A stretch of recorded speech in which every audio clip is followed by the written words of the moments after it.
मैं बहुत ज्यादा मैन की जो वाले की दिलों में झपे ऐसा हसन चढ़ा कि देखने वाले मुझे देखकर कुछ लम्हे तो आंखें झपकना ही बोल जाते। शादी वाली रात मेरे शौहर भी मुझसे बहुत राजी हुए थे। मैं जब भी ससुराल में बैना डोटे के घूमती तो मेरा देवर मेरे साजिद माजिद को पीने की जीद करता।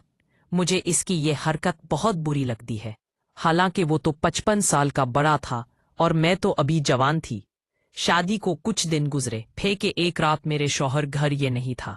उस रात देवर मेरे कमरे में आया और मुझे कहने लगा, बाबी आज हम अकेले हैं, जल्दी करो।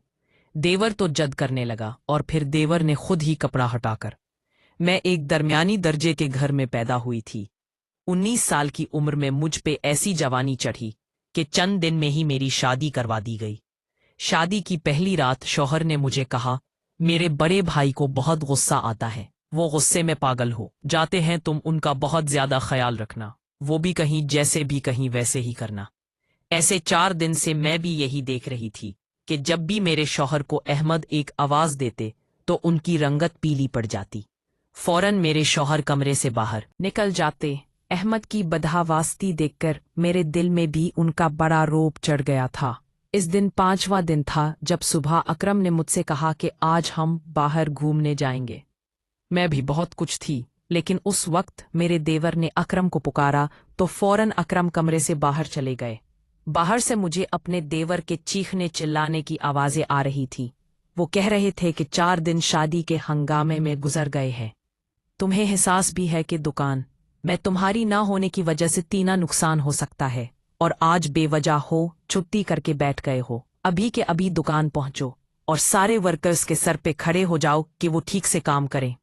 तुम्हारी शादी मैंने इसलिए नहीं की कि तुम कमरे में ही गुजर कर बैठे रहो, और अपनी बीवी से भी कह दो कि वो किसी काम की जिम्मेदारी संभाल ले। यहाँ कोई और औरत तो नहीं है जो इसके नाज निकरे उठाएगी। ये सुनकर मुझे गुस्सा तो बहुत आया। अभी कुछ ही दिन गुजरे थे हमारी शादी को, और उन दिनों में भी मैं ही नाश्ता बना दे रही थी, जिसमें भी मेरे देवर कई खामियां निकाल चुके थे। लेकिन अकरम ने मुझे प्यार से मोहब्बत से यही समझाया था कि भाई की बात का भरा ना मनाना। 3 दिन तो मैं इस सोच में सजी रही कि देवर ऐसा क्यों है, लेकिन आज जो शोर शरबा मेरे देवर ने मचाया था, मैं तो बहुत घबरा के रह गई थी। अकरम जब कमरे में दाखिल हुए तो उनका चेहरा गुस्सा हुआ था। कहने लगे कि माफी चाहता हूं, मुझे दुकान जाना पड़ेगा। मैंने कहा कोई बात नहीं, काम पहले है, बाहर हम फिर कभी चले जाएंगे। मैंने भी एतराज नहीं किया था। अकरम तो अपनी दुकान पर चला गया। मैं किचन में आकर जल्दी से बर्तन धोने लगी। शादी के तीसरे दिन मैंने खाना भी बनाया और घर के सारे काम भी मुझे करने पड़े। मेरे देवर ने नौकराने को निकाल दिया था। कहते थे कि जब बहू घर में आ गई है तो सफाई भी वही करेगी। मैंने पूरे घर की सफाई कर ली थी और थक हार कर मैं अपने कमरे में आराम करने के लिए जाने लगी तो मेरे देवर ने मुझे आवाज दी। वो अपने कमरे में बैठे थे। मैंने सर पर अच्छी तरह से दुपट्टा लिया, लेकिन दुपट्टा रेशमी था, इसलिए जब अपने देवर के कमरे में गई मैंने पूछा, भाई कुछ चाहिए आपको? मुझे सबसे पहले अपने दुपट्टे का ख्याल आया, क्योंकि मेरे सीने से दुपट्टा सरक चुका था। मैंने फौरन अपना दुपट्टा सही किया और कमरे से बाहर आ गई। मुझे अपने देवर की यह हरकत बहुत अजीब लगी थी। देवर तो भाई की जगह होता है, और भाई कभी भी बेटियों को सर से पांव तक इस तरह से नहीं देखता। मेरा दिल जोर जोर से धड़क रहा था। मुझे बड़ा अजीब सा लग रहा था। मैंने फ्रीजर खोला और दूध का गिलास पकड़ के दुपट्टा अच्छी तरह से खुद पर लपेटकर अपने देवर के कमरे में आ गई। साइड टेबल पर दूध का गिलास रख दिया। इससे पहले कि मैं कमरे से बाहर जाती, मुझसे देवर कहने लगे कि थोड़ी देर मेरे पास बैठकर बात कर लिया करो। घर में अब तुम्हारे अलावा तो कोई होता ही नहीं है, और मैं बड़े दिनों से अकेला था और अकेला ही बैठकर बोर हो जाता हूं। ये सुनकर मैं परेशान सी हो गई। मेरे देवर के कमरे में सिर्फ एक बेड और एक अलमारी थी। बैठने के लिए अलग से कुछ नहीं था, इसलिए मुझे मजबूरन ही बेड के किनारे पर ही बैठना पड़ा। वो मुझ से इधर उधर की बातें करने लगे, लेकिन जैसे उन्होंने दूध का गिलास पकड़कर मुंह का लगाया तो फौरन से उठा लिया। कहने लगे, इतना ठंडा दूध ये मैं नहीं पी सकता, मुझे तो गरम गरम दूध पसंद है। ये कहते हुए फिर उनकी नजरें मेरे चेहरे से होते हुए मेरे पूरे बदन पर सफर करने लगी। उनकी नजरों में न जाने ऐसा क्या था कि मैं उलझन का शिकार होने लगी थी। मेरे माथे पर पसीने के कतरे साफ दिखाई देने लगे थे। कहने लगे, जाओ ना, उसे गर्म करके लाद दो। मैंने दूध का गिलास पकड़ा और खड़ी हो गई। वैसे तो 3 दिन से मेरे देवर पड़े गुस्से में रहते थे। जब अकरम गर्मी होता था तो उनका लहजा बड़ा ही धीमा था। लगी नहीं रहा था कि ये मेरे वही देवर हैं जो 5 दिन से अकरम को चिल्ला चिल्लाकर भला रहे थे और गुस्से से बातें कर रहे थे, डांट रहे थे।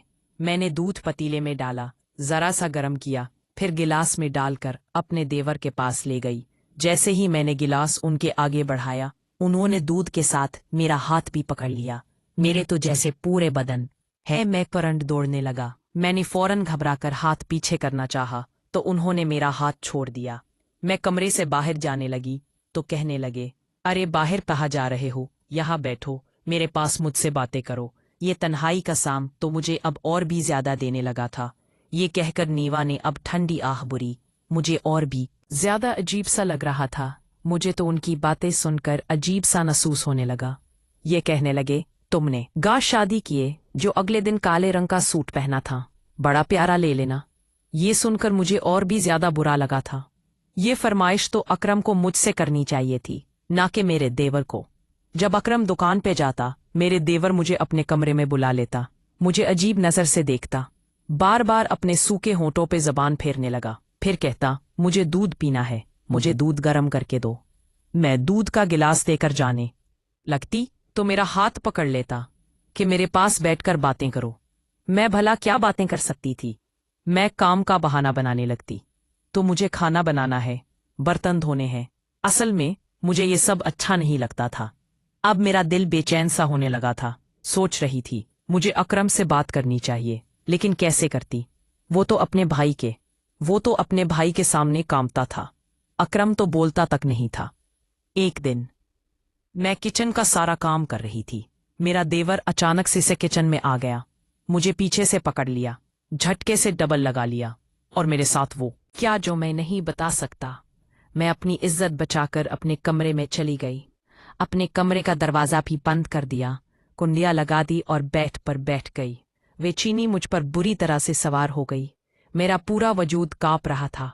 मैं सोच भी नहीं सकती थी कि मेरा देवर मेरे साथ कभी भी कोई गलत हरकत भी कर सकता है। मेरी आंखों से आंसू बहने लगे थे। मैं सोच चुकी थी कि मैं अकरम से बात करूंगी। मैंने पूरा दिन कोई काम नहीं किया था, अपने आप को कमरे में बंद कर चुकी थी।